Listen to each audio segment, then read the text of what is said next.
Patrick Stone with the Technical Support Branch.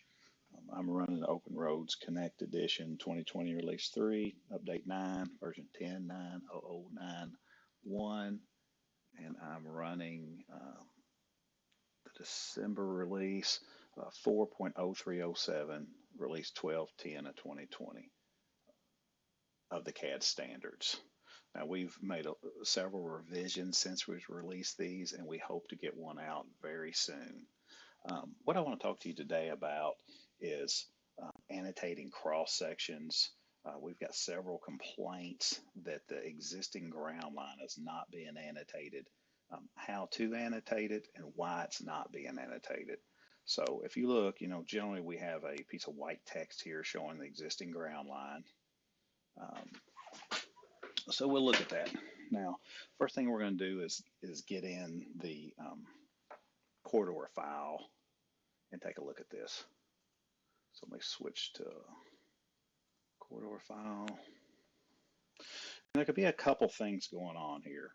One is you don't have the null point that the annotation group is looking for.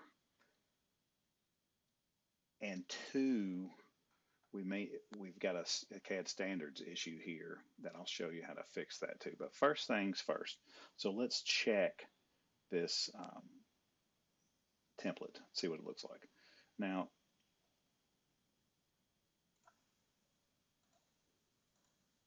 so I'm just going to go here and go to the bucket. We can go in, and what we'll do is we will edit this template. But one thing to know, if you edit this template drop and then you refresh or reload your template, you'll lose it. So I would recommend changing it in your template library, but I do not have this template library. So I'm going to change it in here. And what should be here is a null point right above the center line that's projected either up or down to find the ground line. This one does not have that null point. So we got two problems in here. We're missing a null point and the CAD standards issue. But in order to get any of the list when you're making these null points, I'll just show you. We're going to add a new null point. We'll just stick it right here. And you need to use this drop-down list that's got all the point names in it. And as you can see, since I don't have it loaded, it's not going to display them. Now, a lot of people are tempted to type in, this one's just existing Centerline. So, but if you use the wrong case or have a space in it, it's not going to work. So what I would do is I would close this. And as long as we load that template library, we should be fine in getting the point list. So we'll just open this. We'll find one right quick. Now I'm just going to grab the one from the CAD standards. And yours could be the one in your projects, usually what I do, but we want this one right here. Okay, we've got them, and this will get us our point name list. So we're just going to close that right now. We'll hop back in here, and we're just going to edit this one.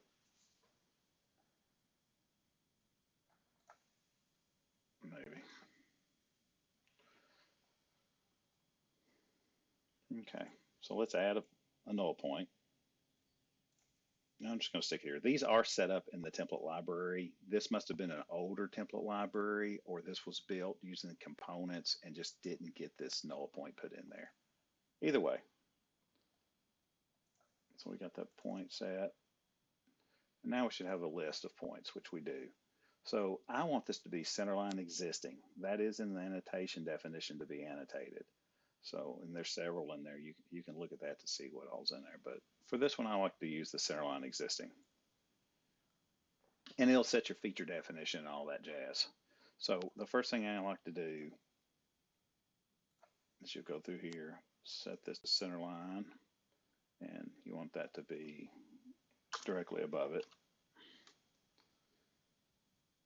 And anytime you pick another one, it's another constraint, it's going to remove that one. So hit the apply on that. And then what we're going to do here is project a surface. Now, if you know what your surface is, we want in any direction. So you can set the value of this to be the existing surface is attached, which I like to set them as active. As long as your surface is active, this will work fine. Okay, so now we have a point here that's going to project and show up in our cross sections.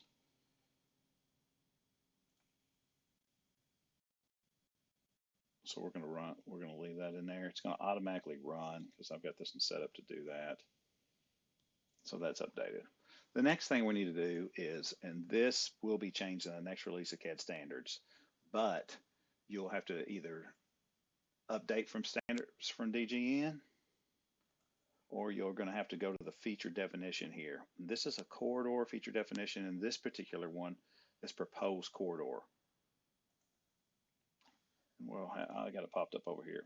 And what's turned off is including null points. So include null point feature definition. See, we've got that set to false. So you need to change that to true.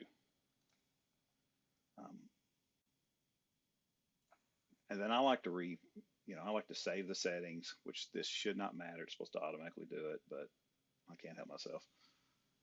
And then what we'll do is reprocess this corridor.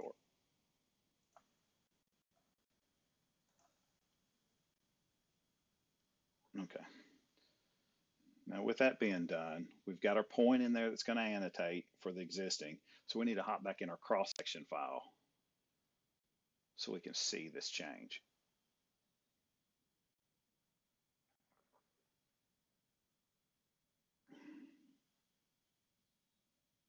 And it's going to process before we exit, of course.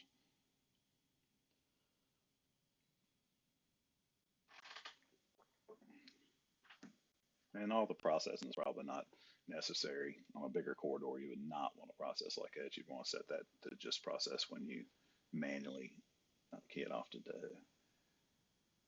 Let's see. So what we're going to do here is hop in our first one. And we can see these annotations do not automatically update. So we should be able to go to model annotation, remove model annotation. I'm going to do all, turn those off. Then I'm going to come back in here, annotate the model. I'll set it to all. You could just do the one you're working on. And you need to make sure you pick one of the cross sections that's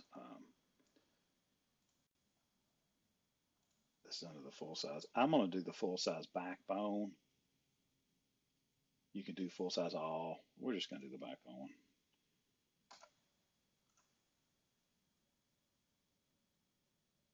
And now you have an existing elevation on your cross sections. And you'll have to do the same trickery you used to have to do to move some of this stuff around. But we're looking at redoing the way these are annotated and maybe a uniform offset so they'll all line up and look a little better. But that's how you get your existing ground line annotated on your cross sections. And shoot us an email or let us know at CAD support if you have any other questions. Hope this helps.